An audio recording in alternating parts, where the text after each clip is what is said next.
Once upon a time, in a quiet meadow where the grass swayed like green waves, there lived a tiny snail named Sloomo.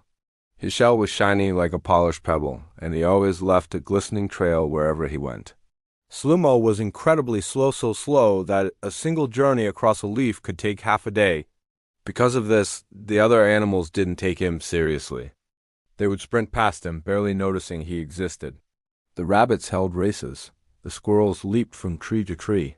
The butterflies did graceful dances in the air. Everyone had something amazing they could do, everyone except Sloomo, or so they thought. Sloomo never complained.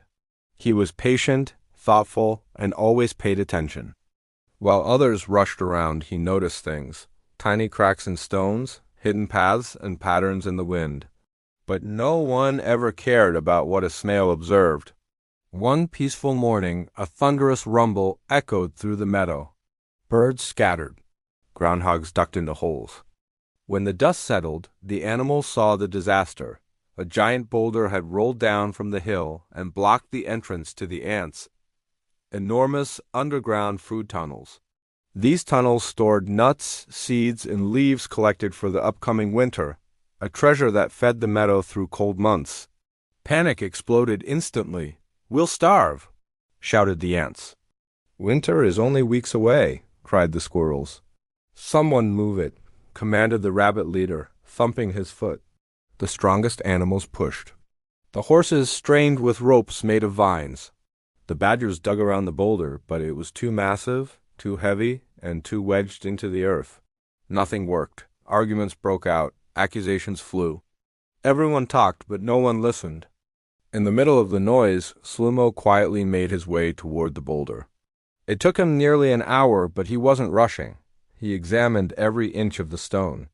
He noticed a hairline crack and a tiny space beneath it small enough for almost no one but him to enter. Sloomo's mind started working. Slow but sharp, he slid toward the bees. "Your honey is sticky and strong," he said. "If we place it beneath the boulder, it may let us grip and shift it." The bees buzzed with annoyance. A snail? Giving orders? Next, Sloomo went to the termites. "You can chew through roots and soil. If you weaken the ground under that stone, we might tilt it." The termites giggled. "You think a snail knows better than us?" Sloomo didn't get angry. He didn't shout. He simply started doing what he could. Slowly, he pushed tiny droplets of honey, far too heavy for someone like him, toward the crack under the boulder. His muscles burned, and his shell felt heavy, but he kept going. His determination caught the attention of a young bee. "If the snail believes it's possible," the bee said, "maybe it is." The little bee joined him, then another, and soon the whole hive worked together. The termites watched and realized the snail might be right. They began chewing under the boulder, weakening the earth just enough. Not too much, not too little exactly as Sloomo directed. Hours passed. The sun began to set. Sloomo was exhausted, his slime trail thin and faint, but he didn't stop. His slow persistence inspired the meadow. When everything was ready, Sloomo called out, his voice tiny but confident. "Push now, together." The animals gathered. Rabbits, horses, badgers, beetles, ants, birds. They leaned, shoved, fluttered, and pushed with every bit of strength they had. The honey held. The weakened roots snapped. The boulder groaned, tilted, and rolled away with a thunderous crash that shook the ground. The tunnel entrance stood open once more. Silence followed, then cheers so loud the mountains echoed them back. The ant queen stepped forward. "Strength didn't save us," she said. "Speed didn't save us.